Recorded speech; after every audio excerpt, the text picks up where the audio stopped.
Here is Amita. Today we are going to learn poetry from 12th class, and this is the second poetry An Elementary School Classroom in Islam by Stephen Spender.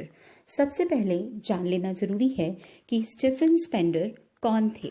Stephen Spender एक English poet, novelist और essayist हुए हैं और उनकी writings का theme mostly social injustice और class inequalities रहा है। इस पोएम में भी उनकी कविता का थीम सोशल इनजस्टिस और क्लास इनइक्वालिटी ही है। इन्होंने बहुत अच्छे से दर्शाया है कि गरीब बच्चे और उनकी हालत स्लम एरिया के अंदर कैसी होती है, और वो भी चाहते हैं कि ये बच्चे अपनी इस दुनिया से निकलकर एक हेल्दियर, हाइजीनिक और ब्यूटीफुल एनवायरनमेंट को जिए। ये पोएम थोड़ी क्रिटिकल है, इसलिए इसकी समरी जान लेना बहुत ही ज़रूरी है। तो चलिए शुरू करते हैं इस पोएम की समरी। बहुत सारे स्लम चिल्ड्रन एक गंदी बस्ती के स्कूल में बड़ी करुणाजनक हालत के अंदर बैठे हुए हैं। उनके चेहरे बिल्कुल पीले और निर्जीव हैं।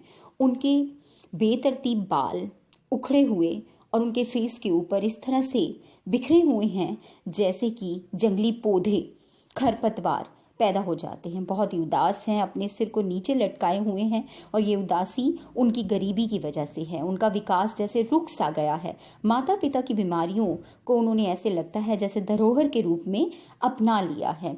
बहुत ही सुंदर युवा लड़का जो कि इस धुंधली सी कक्षा में पीछे की तरफ बैठा है, वो गिलहरी के खेल को स्वप्न देख रहा है और वह दूसरी रुचिकर जगह के सपने भी लेता है जो कि उसके नीरस और लुभावने वाले कक्षा कक्ष से अलग है। एक तरफ तो ये झुग्गी झोपड़ी में बसा हुआ एक छोटा सा स्कूल और उसका संसार, और दूसरी तरफ अमीरों का संस्कार दिखाया गया है। इस संसार में साहित्य है और संस्थाएं हैं और बहुत बड़ी बड़ी इमारतें हैं, लेकिन न साहित्य न ही संस्थाओं का इस दुर्भाग्यशाली बच्चों के साथ कोई भी संबंध है। धनी व्यक्तियों की घंटियों और फूलों का संसार इनके संसार से बिल्कुल ही अलग है, अनजाना है। संसार के नक्शे में जो कि इस स्कूल के क्लासरूम की दीवार के ऊपर टंगा हुआ है, अमीर और शक्तिशाली लोगों की इच्छा और सनक के कारण ही खींचा गया है। इन स्लम एरिया के स्कूल के बच्चों का इन नक्शों के साथ कोई भी लेना देना नहीं है, कोई औचित्य नहीं है उनके जीवन में इस नक्शे का, क्योंकि उनकी झुकी झोपड़ियों की तस्वीर ना ही जगह का वर्णन इस संसारिक मैप के अंदर किया गया है। उन बच्चों का संसार उन तंग गलियों तक ही सीमित है जिन्हें नीले धूसर आसमान ने घेर रखा है। उनका सड़ता गंदा संसार नदियों, अंतरीपों और तारों के विशाल संसार से बहुत बहुत बहुत दूर है। तो इस तरह का है उनका झुग्गियों में बसा हुआ एक छोटा स्कूल और उनका एनवायरनमेंट, और उस स्कूल के अंदर दीवारों पे टंगी हुई कुछ तस्वीरें। उसके बाद जो साहित्य और शेक्सपियर है, इसके लिए गंदी बस्ती के स्कूलों में पढ़ने वाले बच्चों के लिए इसका कोई भी लाभ नहीं है, क्योंकि वो नहीं समझ पाते हैं कि शेक्सपियर कौन था। कुछ नहीं, संसार का नक्शा में पढ़ने वालों के लिए क्या लाभ है। संसार का नक्शा उनके लिए अर्थहीन है। वह अपने में उनकी तंग गलियां, तंग मांदों को शामिल नहीं करता। अमीरों और प्रतिभाशाली लोगों को संसार में बहुत सी सुंदर चीजें मिलती हैं।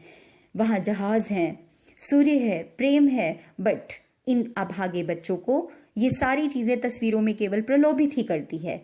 व्यर्थ में इनको चुराने का केवल ये बच्चे प्रयास ही कर पा रहे हैं। ये कच्चे कबाड़ के ढेर पर रहते हैं। इनका सारा समय और स्थान इस कोहरेदार गंदी बस्तियों में गुजरता है। गंदी बस्तियां छोटे छोटे नरकों के समान है, हेल्स के समान है। अमीरों और शक्तिशाली लोगों के संसार के नक्शे पर वे भद्दे धब्बे ब्लॉट्स के समान है। अब लास्ट के स्टैंजा में स्टीफन स्पेंडर गवर्नमेंट से, टीचर से और कुछ पावरफुल लोगों से रिक्वेस्ट करता है कि वो इस गहरी खाई को दूर करें। सभी गवर्नरों, शिक्षकों और दूसरे जिम्मेदार व्यक्तियों को इन बच्चों के प्रति कुछ अपना कर्तव्य का पालन करना चाहिए। वे अपना अपना अलग आरामदायक संसार नहीं बसा कर रख सकते। दो अलग अलग और दूर दूर के संसार, उनकी दूरी को कम करना होगा। जो भी बंधन इन गंदी बस्ती में रहने वाले बच्चों के विकास को रोकता या बांधता है, वो बंधन उनको तोड़ देना होगा। उनका संसार केवल तंग गलियों और तंग मांदों तक सीमित नहीं रखा जा सकता। उनके संसार को नीले समुद्र के सुनहरी समुद्री तट तक विस्तार करना होगा। उन्हें जैसे वे चाहते हैं वैसे अभिव्यक्ति, एक्सप्रेशन की पावर और उनको स्वतंत्रता देनी होगी। ज्ञान पृष्ठों को उनके लिए खोल देना होगा। केवल वो लोग ही इतिहास रचते हैं जो सूर्य की गर्मी और शक्ति का समावेश करते हैं। तो ये लास्ट लाइन थी इस पोएम की। नो डाउट स्टीफन स्पेंडर ने बहुत ही बखूबी से बच्चों की प्लाइट का वर्णन किया है और वो अथॉरिटीज से, पावरफुल पीपल से, टीचर्स से, गवर्नमेंट से सेंसिबल होने के लिए और अपनी ड्यूटी को परफॉर्म करने के लिए रिक्वेस्ट करते हैं। तभी इन बच्चों का सुधार हो सकता है और ये बच्चे इकोनॉमिकली, सोशली, इमोशनली एम्पावर्ड हो सकते हैं। और पोएम की जो लास्ट लाइन है वो भी बहुत खूबसूरत है।